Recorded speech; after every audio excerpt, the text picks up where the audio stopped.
ನಿನ್ನಿಂದ ಈ ಕುಟುಂಬದ ಮೇಲೆ ಇನ್ನೊಂದು ಸಲ ಕಪ್ಪು ಚುಕ್ಕೆ ಬಿತ್ತು.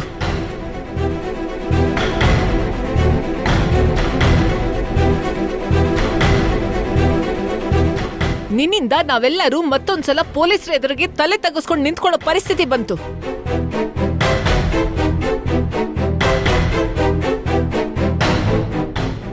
ಅದಕ್ಕೆ ಕಾರಣವಾಗಿರೋ ನೀನ್ ಮಾತ್ರ ಕಡೆ ಪಕ್ಷ ಎಲ್ಲಾರನ್ನೂ ಕ್ಷಮಾಪಣೆ ಕೇಳಿ ಹೋಗೋದಲ್ದೆ ನಿನ್ ಪಾಡಿಗೆ ನೀನ್ ಹೋಗ್ತಾ ಇದ್ಯಾ. ನಂಗ್ ಗೊತ್ತಿದ್ದು ನಾನು ಯಾವ ತಪ್ಪು ಮಾಡಿಲ್ಲ ಅತ್ತೆ.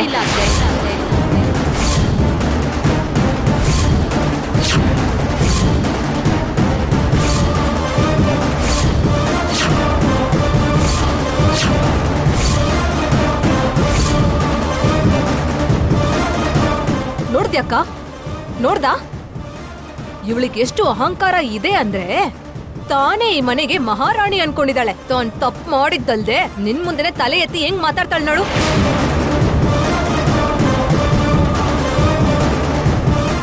ಭಾಗ್ಯ, ನೀನ್ ಲೇಟಾಗಿ ಬಂದಿದ್ದಕ್ಕೆ ಇಲ್ಲಿ ನಡಿಬಾರ್ದೆಲ್ಲ ನಡೆದೋಯ್ತು.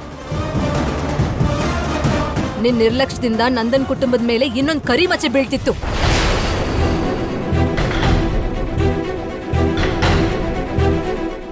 ಇದೆಲ್ಲ ನಿನ್ನಿಂದಲೇ ಆಗಿರೋದ್ರಿಂದ ಕ್ಷಮೆ ಕೇಳೋ ಜವಾಬ್ದಾರಿ ಕೂಡ ನಿನ್ ಮೇಲೆ ಇದೆ.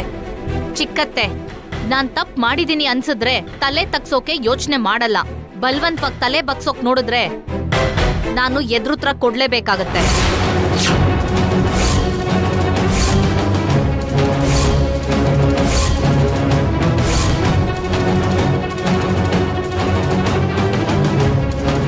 ಸರಿ ಭಾಗ್ಯ, ನೀನ್ ಯಾರ ಮುಂದೆನೂ ತಲೆ ತಗ್ಸೋ ಅವಶ್ಯಕತೆ ಇಲ್ಲ. ಆದ್ರೆ ಅರ್ಧರಾತ್ರಿ ಮಧ್ಯರಾತ್ರಿ ಅಂತ ಸಮಯ ನೋಡ್ದೆ ನಿನ್ನ ಇಷ್ಟ ಬಂದಾಗ ಬರೋದು, ನಿನ್ನ ಇಷ್ಟ ಬಂದಾಗ ಹೋಗೋದು ಸರಿ ಅಂತ್ಯಾ? ಅಷ್ಟಕ್ಕೂ ಏನತ್ತೆ ಇದೆಲ್ಲ? ನಡೆದಿದ್ನ ಅರ್ಥ ಮಾಡ್ಕೊಳ್ಳೋಕೆ ಪ್ರಯತ್ನ ಮಾಡ್ಬೇಕು. ಅದನ್ ಬಿಟ್ಟು ನೀವೆಲ್ಲ ಯಾಕೆ ರಾಧಾಂತ ಮಾಡೋ ಪ್ರಯತ್ನ ಮಾಡ್ತಿದ್ದೀರಾ? ಇದು ರಾಧಾಂತ ಅಲ್ಲ ಭಾಗ್ಯ, ನಿನ್ ಲಿಮಿಟ್ ಏನು ಅಂತ ನಿನಗೆ ಹೇಳ್ತಿರೋದು. ನೀನ್ ಎಷ್ಟು ಮ್ಯಾನರ್ಸ್ ಕಲಿಬೇಕೋ ನಿನಗೊಂದ್ಸಲ ನೆನಪು ಮಾಡೋದು.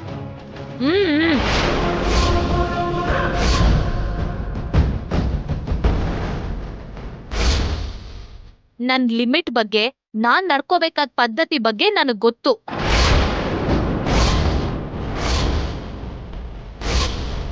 ಯಾರೋ ಹೇಳಿ ಕಲಿಬೇಕಾದ ಪರಿಸ್ಥಿತಿ ನನ್ಗಿಲ್ಲ.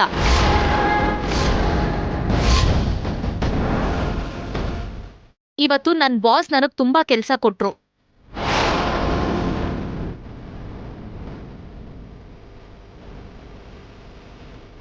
ಅದು ಮುಗಿಯೋಕೆ ನನಗ್ ತುಂಬಾ ಟೈಮ್ ಆಯ್ತು.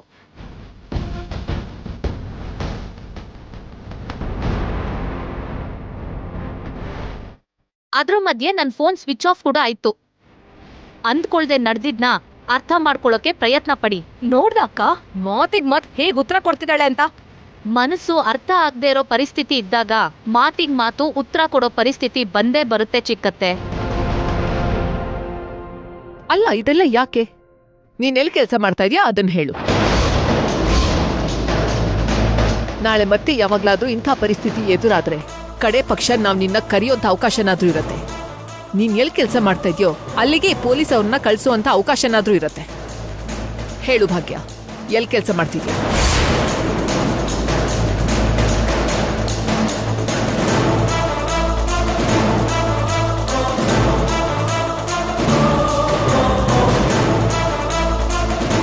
ಹೇಳು ಭಾಗ್ಯ. ನನ್ ಕಂಪನಿ ರೂಲ್ಸ್ ಪ್ರಕಾರ ನಾನ್ ಈಗ್ಲೇ ಎಲ್ ಕೆಲಸ ಮಾಡ್ತಿದ್ದೀನೋ ಹೇಳ್ಬಾರ್ದು.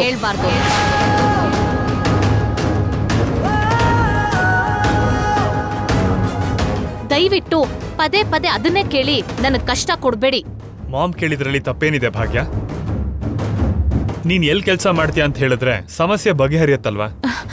ನನ್ನ ಅರ್ಥ ಮಾಡ್ಕೊಳ್ಳಿ ಮಿತ್ರ ಅವ್ರೆ. ನಿಮ್ ಕಂಪ್ನಿಯಲ್ಲಿ ಕೂಡ ಕೆಲವು ನಿಯಮಗಳಿರುತ್ತಲ್ವಾ? ಹಾಗೆ ನಾನ್ ಕೆಲಸ ಮಾಡೋ ಕಂಪನಿಲ್ ಕೂಡ ಕೆಲವು ನಿಯಮಗಳಿವೆ. ಆ ನಿಯಮನ ಪಾಲಿಸೋದು ನನ್ ಕೆಲ್ಸ.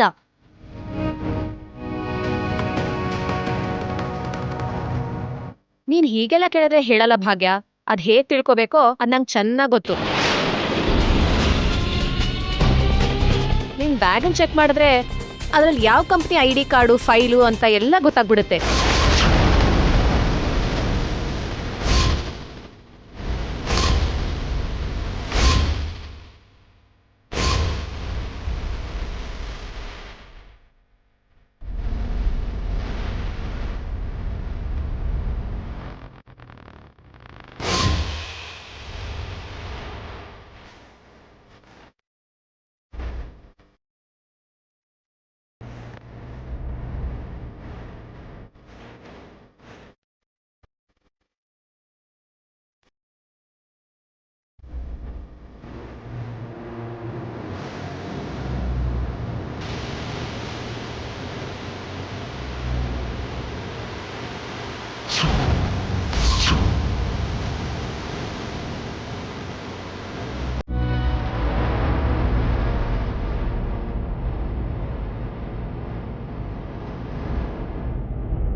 ನನ್ ಪರ್ಮಿಷನ್ ಇಲ್ದೆ ನನ್ ಬ್ಯಾಗ್ ಮುಟ್ಟೋದನ್ನ ಸಂಸ್ಕಾರ ಅನ್ನಲ್ಲ.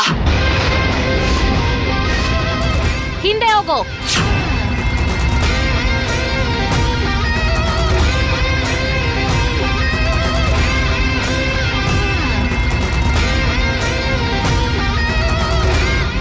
ಎಲ್ರೂ ಸರಿಯಾಗಿ ಕೇಳಿಸ್ಕೊಳ್ಳಿ.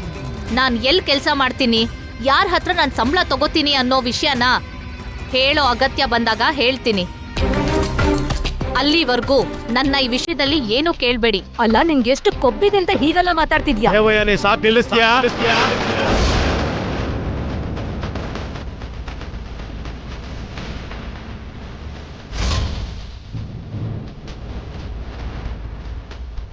ಚಿಕ್ಕ ವಿಷಯನ ನೀವೆಲ್ಲರೂ ಸೇರಿ ಬೆಟ್ಟದಷ್ಟು ಮಾಡ್ತಾ ಇದ್ದೀರಾ. ಟೈಮ್ ಬಂದಾಗ ಅವಳೇ ಹೇಳ್ತೀನಿ ಅಂತ ಹೇಳಿದ್ಲಲ್ಲ, ಇನ್ನು ಯಾಕೆ ಈ ವಿಷಯನ ಇಷ್ಟೊಂದು ಸಾಧಿಸ್ತಾ ಇದ್ದೀರಾ? ನೋಡಮ್ಮ ಭಾಗ್ಯ, ನಾಳೆ ಇನ್ನೊಂದ್ಸರಿ ಇಂಥ ಪರಿಸ್ಥಿತಿ ಬಂದ್ರೆ ಒಂದ್ಸರಿ ಫೋನ್ ಮಾಡಿ ನಿನ್ನ ಪರಿಸ್ಥಿತಿ ಏನು ಅಂತ ಹೇಳ್ಬೇಕು, ಅಷ್ಟ್ ಸಾಕು. ಸರಿ ಆಯ್ತು ಮಾವ.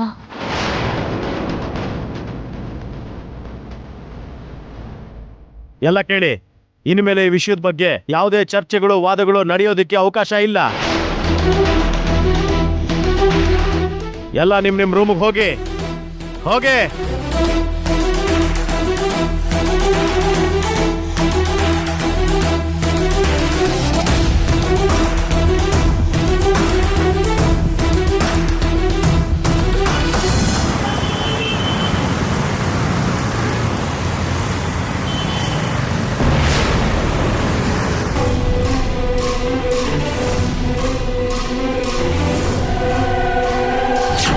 ಇವತ್ತು ನನ್ನ ಬಾಸ್ ನನಗ್ ತುಂಬಾ ಕೆಲಸ ಕೊಟ್ರು.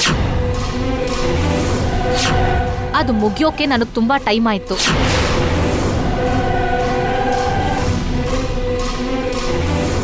ಬಾಗಿ ನೋಡಿದ್ಯಾ ಮನೀಷಾ? ನಮ್ ಕಾಲ್ ಹತ್ರ ಚಪ್ಲಿ ತರ ಇರ್ತಾಳೆ ಅನ್ಕೊಂಡಿದ್ದೆ.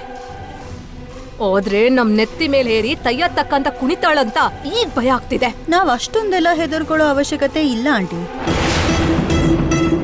ಹಳ್ಳಿಯಿಂದ ಬಂದಿರೋ ಅವಳಿಗೆ ಅಷ್ಟಿದೆ ಅಂದ್ರೆ ಸಿಟಿಯಲ್ಲೇ ಹುಟ್ಟಿ ಬೆಳ್ದಿರೋರು ನಾವು, ನಮ್ಗೆಷ್ಟಿರ್ಬಾರ್ದು?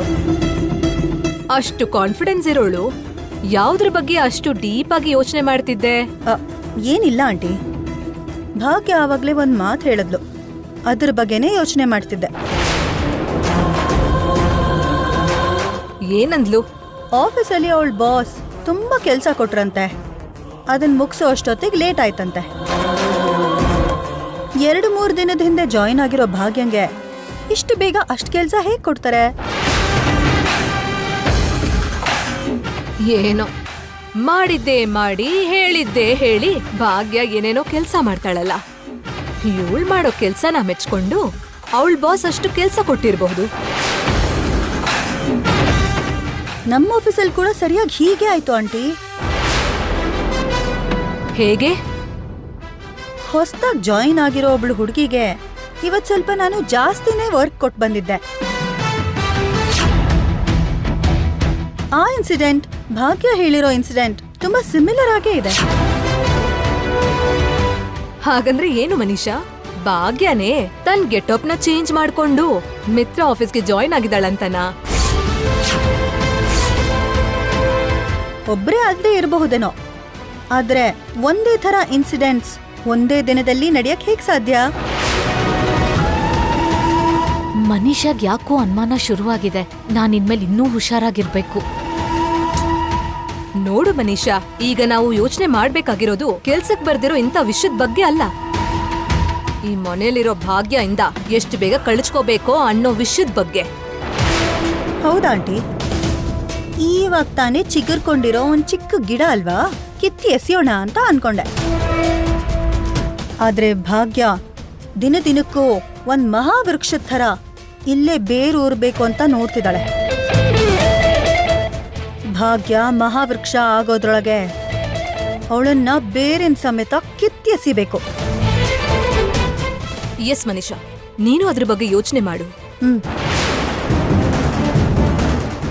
ಆದಷ್ಟು ಬೇಗ ನನ್ನ ಈ ಮನೆಯಿಂದ ಕಳ್ಸೋಕೆ, ಮಿತ್ರ ಅವರಿಂದ ಹೇಗಾದ್ರೂ ನನ್ನ ದೂರ ಮಾಡೋಕೆ ಇವರಿಬ್ರು ತುಂಬಾನೇ ಪ್ರಯತ್ನ ಮಾಡ್ತಿದ್ದಾರೆ. ನಾನು ಯಾವುದಕ್ಕೂ ಸ್ವಲ್ಪ ಹುಷಾರಲ್ಲಿರೋದು ಒಳ್ಳೇದು. ನಾನು ಮನೆ ಬಿಟ್ಟು ಹೋಗ್ಬಿಟ್ರೆ ಮಿತ್ರ ಅವ್ರಿಗೆ ಮತ್ತೆ ಅಪಾಯ ಶುರುವಾಗತ್ತೆ. ಅವ್ರ ಪ್ರಾಣಕ್ಕೆ ಅಪಾಯ ಆಗ್ಬೋದು. ಯಾವುದೇ ಪರಿಸ್ಥಿತಿಲೂ ಇವ್ರಿಬ್ರಿಗೂ ನಾನು ಹೆದರಬಾರ್ದು. ಮಿತ್ರ ಅವ್ರ ಪ್ರಾಣನ ಲೆಕ್ಕಿಸ್ದೆ ನಾನು ಎಲ್ಲೂ ದೂರ ಹೋಗ್ಬಾರ್ದು.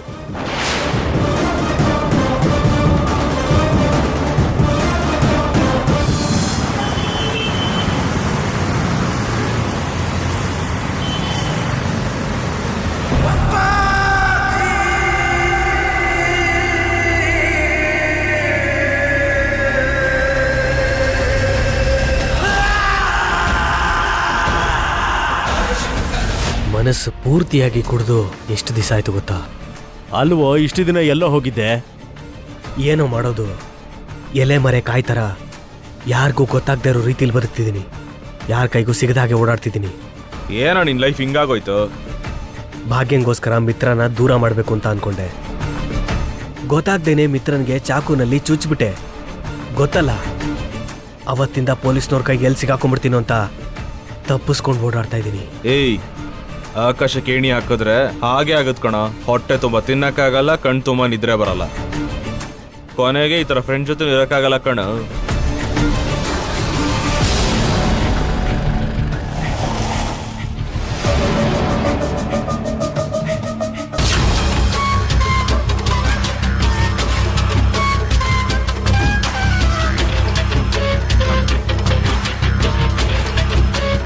ಏಯ್, ಇಲ್ಲಿದ್ಯಾ? ಅಣ್ಣ ಹೊಡಿಬಿಡಿ ಅಣ್ಣ, ಹೊಡಿಬಿಡಿ ಅಣ್ಣ. ಅಣ್ಣ ಪ್ಲೀಸ್ ಅಣ್ಣ, ಬಿಟ್ಬಿಡಿ ಅಣ್ಣ. ಸಾಲ ವಾಪಸ್ ಕೊಡ್ದಿದ್ರು ಬಿಟ್ಬಿಡ್ತಿದ್ ನಾನು. ಸುಳ್ಳು ಹೇಳ್ಕೊಂಡು ತಿರ್ಗೋರ್ನ ಮಾತ್ರ ಬಿಡೋದಿಲ್ಲ ನಾನು. ಅಣ್ಣ ನಾನೇನ್ ತಪ್ಪಿಸ್ಕೊಂಡು ತಿರುಗ್ತಿರ್ಲಿಲ್ಲ ಅಣ್ಣ. ನಿನ್ಮೇಲೆ ಅಣ್ಣ ನನ್ನ ನಂಬಣ. ನಿನ್ನ ನಂಬಿ ಸಾಲ ಕೊಟ್ಟೆ, ಅದು ಬೆಳೆದು 10 ಲಕ್ಷ ಆಗಿದೆ. ನಿಂತ ಜಾಗದಲ್ಲೇ ದುಡ್ಡು ಕೊಟ್ರೆ ಬಿಟ್ಬಿಡ್ತೇನೆ. ಇಲ್ಲ ಅಂದ್ರೆ ನಿನ್ನ ಸಾಯಿಸಿ ನಿನ್ನ ಬಾಡಿ ಪಾರ್ಟ್ಸ್ಗಳನ್ನ ಮಾರಾದ್ರೂ ಸರಿ, ನನ್ ದುಡ್ಡು ತಗೊಳ್ತೀನಿ. ಅಣ್ಣ ನನ್ಗೊಂದು 2 ತಿಂಗಳು ಟೈಮ್ ಕೊಡಿ, ಹೆಂಗಾರ ಮಾಡಿ ಸಾಲ ತೀರಿಸ್ಬಿಡ್ತೀನಿ. 2 ತಿಂಗಳಲ್ಲ, 2 ದಿನ ಟೈಮ್ ಕೊಡ್ತಿದ್ದೀನಿ. ಕೊಟ್ರೆ ಉಳ್ಕೊಂಡೆ, ಇಲ್ಲ ಅಂದ್ರೆ ನಿನ್ನ ಬಾಡಿ ಕೆಂಗೇರಿ ಮೋರಿಲ್ ತೇಲ್ತಿರುತ್ತೆ. ನೆನ್ಬಿಡ್ಕೋ.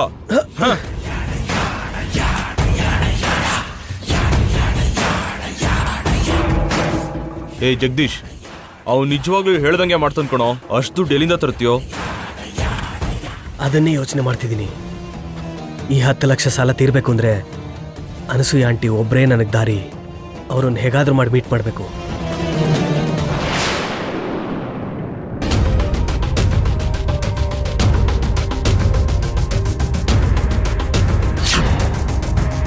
ಹೊಸ್ದಾಗಿ ಜಾಯಿನ್ ಆಗಿರೋ ಒಬ್ಳು ಹುಡುಗಿಗೆ ಇವತ್ತು ಸ್ವಲ್ಪ ನಾನು ಜಾಸ್ತಿನೇ ವರ್ಕ್ ಕೊಟ್ಟು ಬಂದಿದ್ದೆ. ಆ ಇನ್ಸಿಡೆಂಟ್ ಭಾಗ್ಯ ಹೇಳಿರೋ ಇನ್ಸಿಡೆಂಟ್ ತುಂಬಾ ಸಿಮಿಲರ್ ಆಗೇ ಇದೆ. ಹಾಗಂದ್ರೆ ಏನು ಮನೀಷಾ, ಭಾಗ್ಯನೇ ತನ್ ಗೆಟಪ್ ನ ಚೇಂಜ್ ಮಾಡ್ಕೊಂಡು ಮಿತ್ರ ಆಫೀಸ್ಗೆ ಜಾಯಿನ್ ಆಗಿದ್ದಾಳಂತನಾ? ಒಂದ್ಸಲ ಅನುಮಾನದ ಗಿಡ ಹುಟ್ಟಿದ್ರೆ ಅದು ಬೆಳೆದು ದೊಡ್ಡ ಅನುಮಾನದ ವೃಕ್ಷನೇ ಆಗುತ್ತೆ. ಆ ಅನುಮಾನದಿಂದ ನಿಜ ಏನೋ ಅದು ಹೊರಗಡೆ ಬರುತ್ತೆ. ಮನೀಷಾಗೆ ಅನುಮಾನ ಬರ್ದೇರೋ ಹಾಗೆ ಹುಷಾರಾಗಿರ್ಬೇಕು. ಇಲ್ದಿದ್ರೆ ನಾನ್ ಮಿತ್ರ ಅವ್ರ ಆಫೀಸಲ್ಲೇ ಕೆಲಸ ಮಾಡೋದು ಅಂತ ಗೊತ್ತಾಗ್ಬಿಡುತ್ತೆ.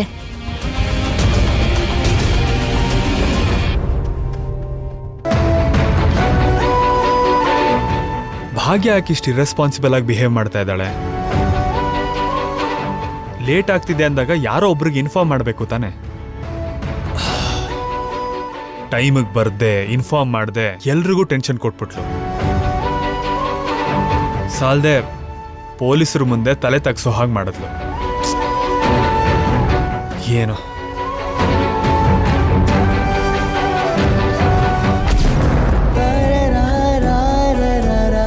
ಅಯ್ಯೋ, ಕರೆಂಟ್ ಹೊಟ್ಟೋಯ್ತಲ್ಲ.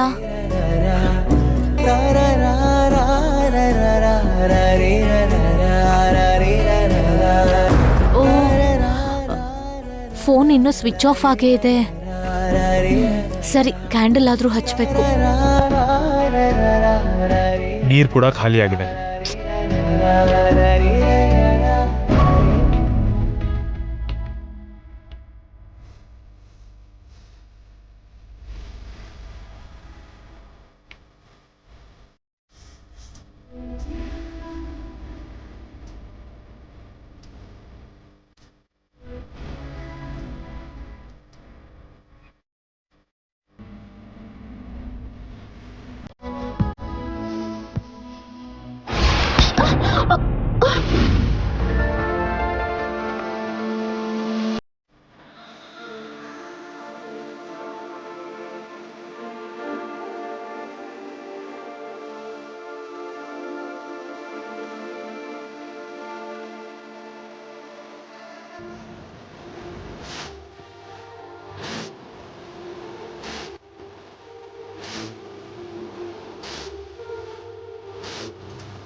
ಸಾರಿ ಮಿತ್ರ ಅವರೇ, ನೋಡ್ಲಿಲ್ಲ.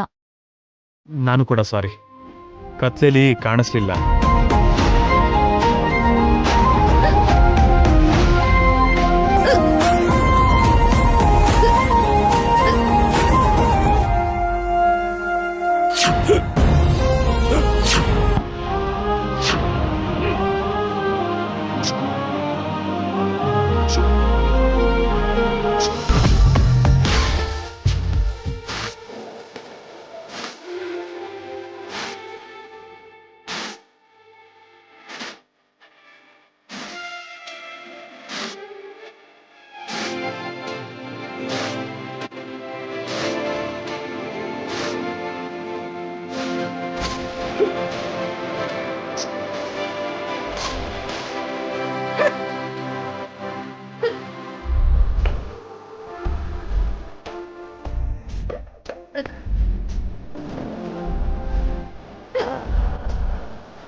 ತಗೋ ಕುಡಿ.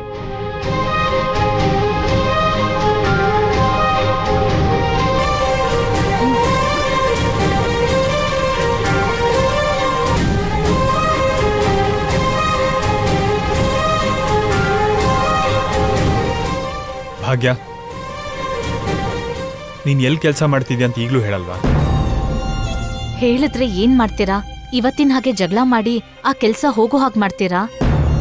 ನಿನ್ ಮೇಲೆ ದ್ವೇಷ ತೀರಿಸ್ಕೊಳ್ಳೋದಕ್ಕೆ ನಿನ್ ಕೆಲ್ಸನ ಹಾಳು ಮಾಡೋಷ್ಟು ನೀಚ ನಾನಲ್ಲ. ಮತ್ತ್ಯಾಕೆ ಹೀಗೆ ಪದೇ ಪದೇ ಕೇಳೋದು? ಇವತ್ ಬಂದಿದ್ದ ಪರಿಸ್ಥಿತಿ ಮತ್ತೆ ಬರಬಾರ್ದು ಅನ್ನೋದಕ್ಕೆ. ನಿನ್ಗೇನಾಯ್ತು ಅಂತ ಎಲ್ರೂ ಚಿಂತೆ ಮಾಡದೇ ಇರ್ಲಿ ಅಂತ. ಈ ಚಿಂತೆ ಎಲ್ಲಾ ಸಮಯದಲ್ಲೂ ಇದ್ದಿದ್ರೆ ಚೆನ್ನಾಗಿರ್ತಿತ್ತು. ಭಾಗ್ಯ ಎಲ್ ಹೋದ್ಲು ಅಂತ ಚಿಂತೆ ಮಾಡೋದಲ್ಲ, ಭಾಗ್ಯನ್ ಜೀವನ ಏನಾಗುತ್ತೋ ಅಂತ ಚಿಂತೆ ಮಾಡಿದಿದ್ರೆ ಈಗ ನಮ್ಮ ಮಧ್ಯೆ ಈ ಪರಿಸ್ಥಿತಿ ಬರ್ತಿರ್ಲಿಲ್ಲ.